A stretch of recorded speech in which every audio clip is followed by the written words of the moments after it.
what's up? What's going on? What it do? How y'all making out there? You heard me. It's been a long time. We didn't survive Hurricane Ida down here in New Orleans, Louisiana. You know, in the 504. Y'all know what it do. So hello, look. I'm back here with another story time for all my neighbors. Welcome to Key to the City channel. We're gonna get into this, y'all. I have like some shit to tell y'all. It's so many things I need to tell y'all. It's so many things. We're gonna start this off with the conclusion from my story time, which was called He Busted, He a Liar. The story about the guy that lied and told me he owned a bar. Well, guess what, y'all? I decided to reach out, give him a call and holler and see how he made out from Hurricane Ida. And guess what? Here's the clip. Listen up. What's going on with you? Oh, you got it, baby. Talk to me. I ain't see you on the site in a while. No, I ain't been on there. I ain't been on there in a minute. You must have found what you was looking for, huh? When You know what? Know what I want to tell you? Why your ass lied to me about owning that damn bar? What you mean owning the bar? Owning that bar that you had me to come to. Just so happened the owner nephew or whatever. Oh no. Go ahead. He tried to talk to me and things like that, and I'm like, wait, what? You know, when he went to talking about the bar he be at, and I'm like, oh, my people used to own that. Mm-hmm. And he was like, who your people is? And I ain't gonna get into all that, you know. And well, to be honest with you, nobody owns it but a white man. We all rented from the white man. I mean, you know, you understand what I'm saying? When you own a bar, you just own the business side of it. Right. You understand what I'm saying? You don't own the building. Yeah, he said she been owning that like 14, 15, 16 years.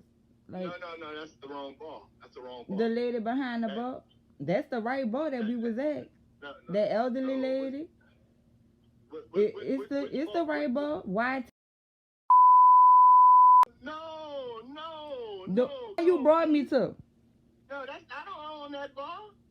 I own the bar in Algiers on. You told me you owned that one. No, I did not. I said I owned the bar. Your ass told me. No, I did not. Yes, you did. You might have misunderstood. No, you did not. No, I would have never said that. That place been owned by them people by decade. They come from their dad in them. My ball was. Oh, okay. Yeah, owned by Mr. I might have misquoted it. I was drinking. You was drinking. You was drinking, but I know the days you wasn't drinking. I don't own that place. No. You said some shit, and I heard the same thing as well as my cousin heard. We both heard the same damn thing. Yeah. No, I own 12th Street. I mean,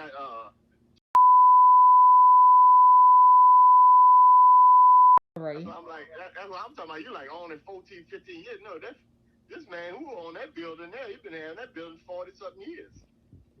You know, we just all lease from him. You know, whoever take ownership of it. Right. Yeah, that's it, sugar. No, baby. Well, I have a lot of things to say about this, and I don't know if y'all put two and two together, but I've come to the conclusion that dude was a liar.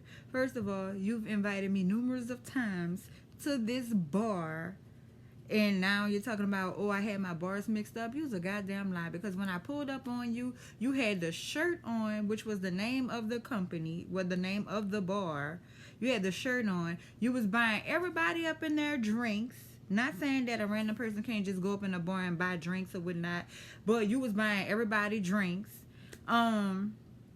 You was like, mi casa, su casa. Where all this come from? And then initially, when the phone conversation first started off, you said out your own mouth, oh, a bunch of us didn't own that bar before. But as soon as I tell you, oh, well, the people told me that they've been owning the bar for 14, 16 years. Now you change the fact that, oh, that wasn't my bar. I'm not talking about that. You had it mixed up and this, that, and the third. Nigga, out of here. I don't want to hear none of that shit. You fake, you fraud, you lame for fucking lying, and you thought you was going to get you some. Nah, not on my watch. So anyway, let's get on. Here we go. Let's talk about it. If y'all not set up right now, what are y'all doing?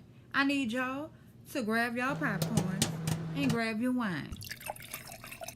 Let's get into this story. Okay. This is way back in the day, y'all. Way back in the day. Like, we stayed... I grew up in the hood. I'm not scared to mention I'm a hood girl. It is what it is. I'm a hood woman. It is what it is. That's where I come from. That's what made me who I am. But anyway, we all have stories to tell. One day, we had just come home. No, a matter of fact, it was the weekend.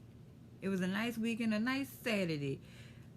Everybody from out the neighborhood loved coming to my house to basically chill, hang out, talk, joke, and clown. I mean, around this time, we was like every bit of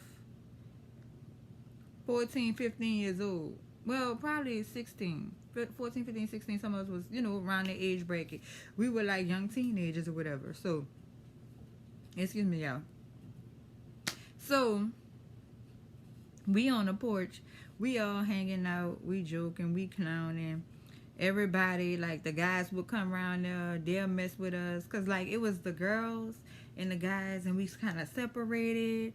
And things like that. But, like, when everybody get bored, the girls will go mess with the boys. And the boys will go mess with the girls. And we'll be back and forth. Like, we even started some stuff where they would catch us getting off the bus from school and soak us up with water guns. Like, I had, like, one of the best childhoods ever. Like, we had so much fun.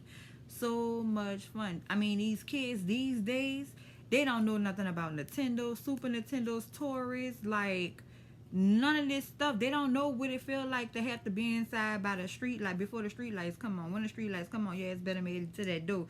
You're getting your ass whooped, period. They don't know nothing about respect. They don't respect. They curse in front of you, walk off, do whatever it is that they want to do.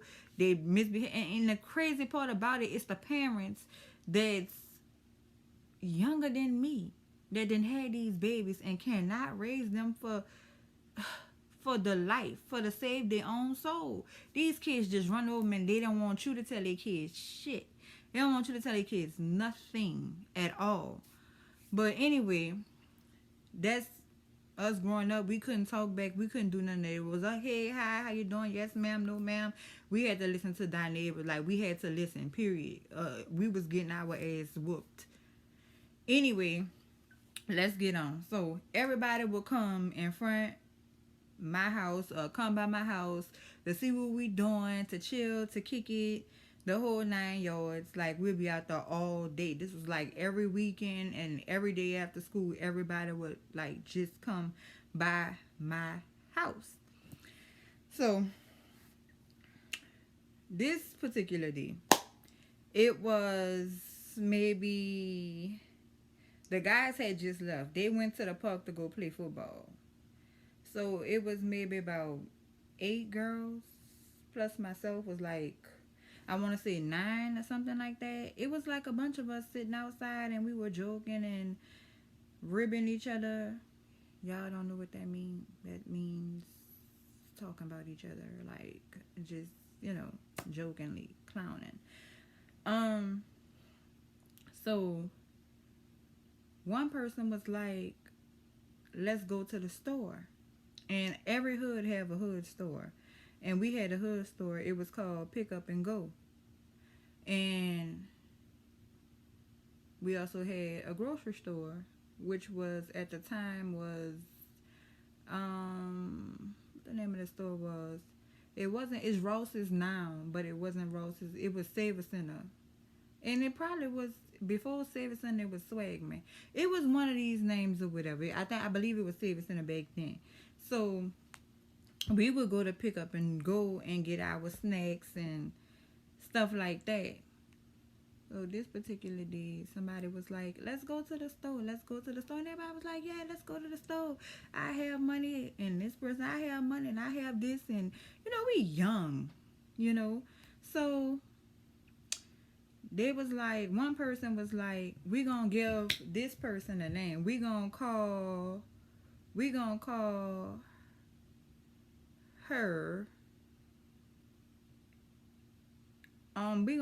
her Cartier.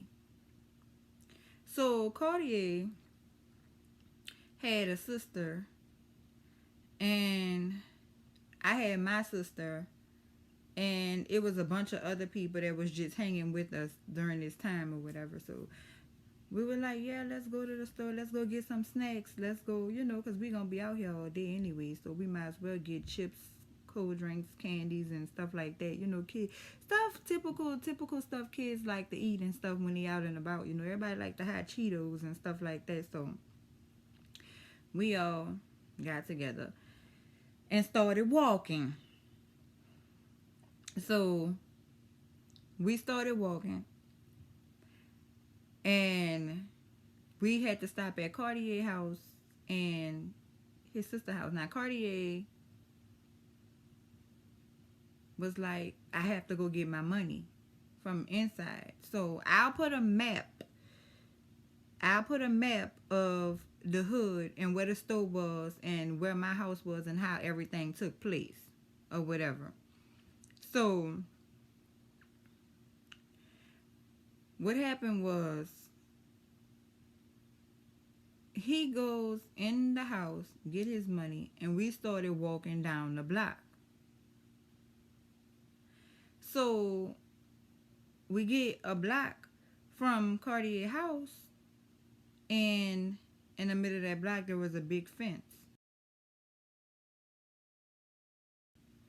And this big fence, they had a big Rottweiler dog. Everybody was intimidated and scared of this dog. Like nobody will walk on that side of the street or nothing.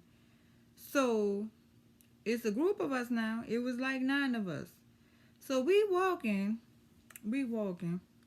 Cartier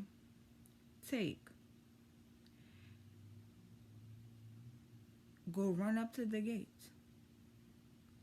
Wiggle the handle of the gate. And open the gate. All you hear is the chain from the fucking dog coming toward the gate, running to the gate. The dog was not on the chain, but you could hear the chain. The dog, like some chains. I guess it was the collar that the dog had around. A matter of fact, the dog name was Belly. And we used to call the dog Big Belly. This fucking dog was huge, humongous. The dog coming, charging. We could hear it. We don't see it, but we hear him coming. And we hear him barking as well.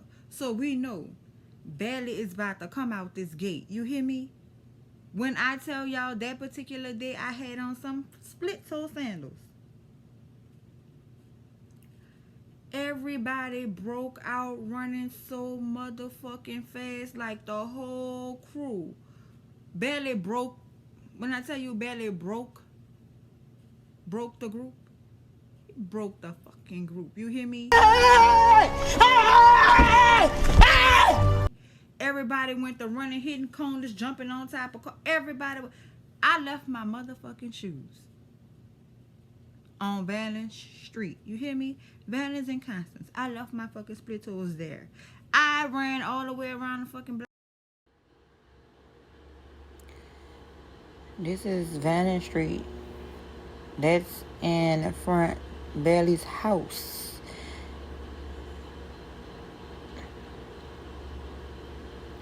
I ran down Valence. My shoes was on the corner where the black car is, right there on the corner. I ran down Constant Street. Got to Constant Street, made a right, on Cadiz,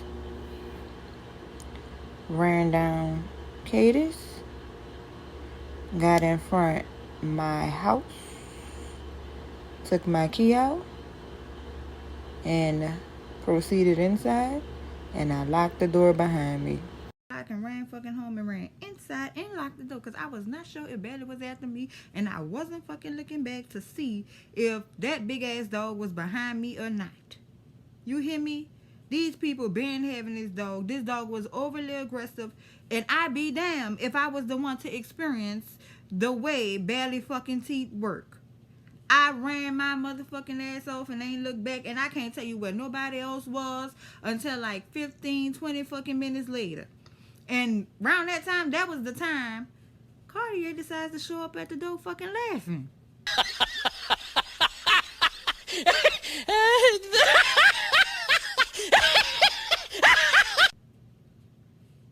Cartier was fucking laughing. Talking about, bitch, here's your shoes. You left them around there. Well, bitch, what the fuck you expect, bitch? You let Big Bailey out, bitch. I want the fight. I want the motherfucking fight. So, we never made it to the fucking store. One by one. You hear me? One by one. Everybody went to showing up. Breathing hard. All out of breath. Somebody ended up getting stuck around there on top of the car. On top of a brown car. Because Bailey had their ass pent up, hacked up. And was trying to get them on. I don't know who the hell it was. I can't remember, y'all. Because mind y'all, this is over 20 years ago. And, bruh, I am not making this shit up. I'm trying to figure out who the hell that was on top of the fucking car.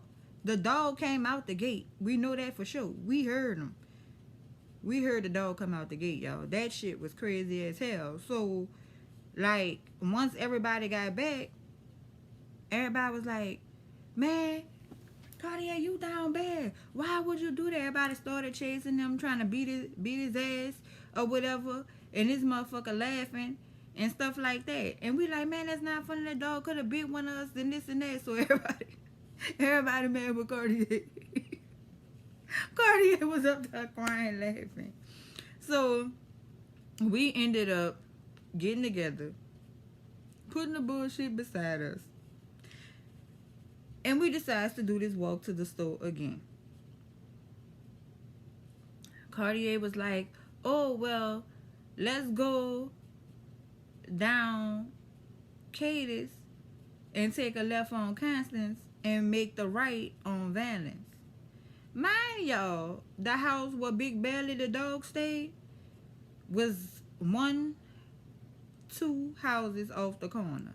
If that. Like, that dog was aggressive. And I can't stress that shit enough. Overly aggressive. You hear me? So, we was like, no, we not going that way. Because you going to turn around and you going to go open up the gate. And then we going to be running again. No, we're not going that way. Absolutely not. You out your goddamn mind. You can go that way. I'm not. And everybody like agreed with me. We not going that way. You have to figure that shit out. We can go straight down Cadiz to Magazine. Because that's what... Oh, now we're going to the store. We left the house.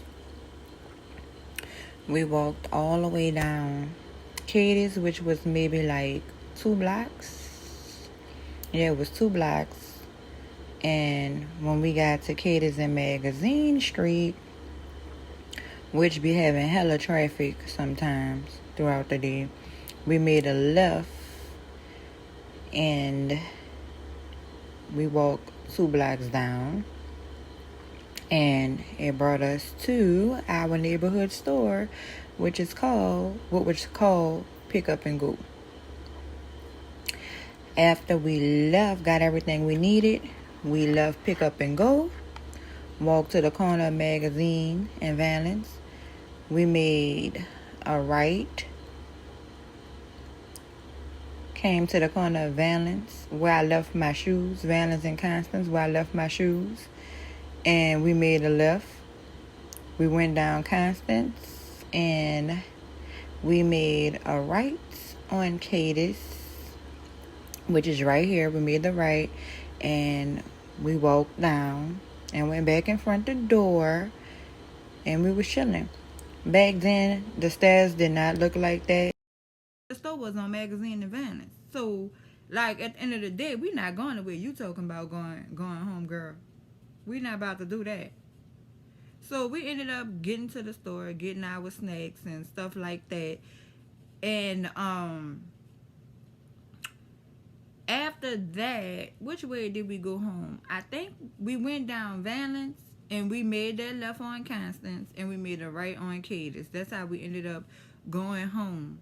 But that wasn't the first time this motherfucker hadn't opened this gate up and let this dog out. It was not the first time. But I can guarantee you it was the last time. Because I remember him doing it before. But that first time, the dog didn't come out the gate. The second time, the dog didn't come out the gate. So the people must have had their goddamn dogs inside. But the thought of chains and a big dog, a Rottweiler, y'all. I don't know if... Here's a picture of a Rottweiler. This picture that I'm going to post is an actual picture of what Big Belly looked like. Belly looked like he was every bit of 80 pounds. Solid muscles. Big cocky swole. Aggressive dog. It looked like if you wanted to walk Big Belly around the block, Big Belly will be walking you, end up walking you. Your ass will be getting dragged. And that's the God's honest truth. And I know after all these years, Big Belly probably done died, kicked the bucket. Rest in peace, Big Belly. But there's no way that I would ever, if I had to do it all over again, I would never, ever walk down Valley Street with Cartier ever fucking again, with Big Belly being alive in that gate.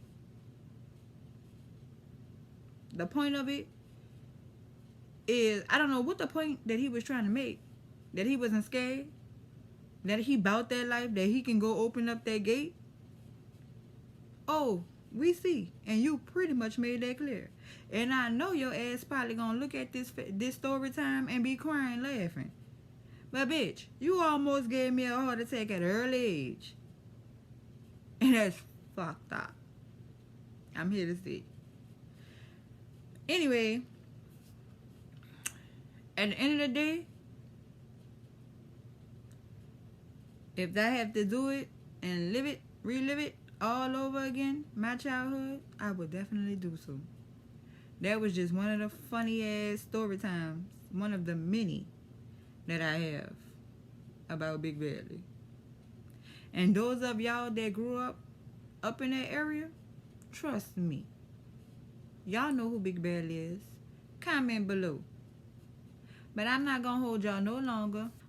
Thanks for coming to look and listen to my story time. If y'all would like to purchase this head bonnet, this is also a part of Brad collection.